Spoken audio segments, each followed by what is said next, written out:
Last summer, I took a solo road trip through the mountains. I wanted some time away from everything. Just me, my thoughts, and the open road. I was driving late one night when my car started sputtering and eventually died.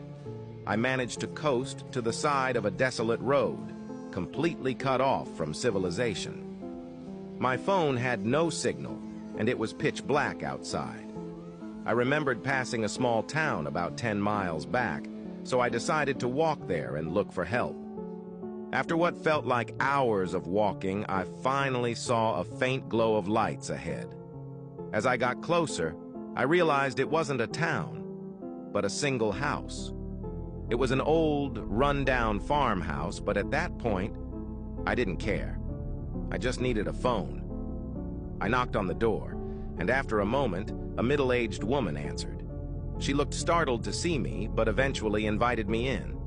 The inside of the house was even more decrepit than the outside. The wallpaper was peeling, and the furniture looked like it hadn't been touched in decades.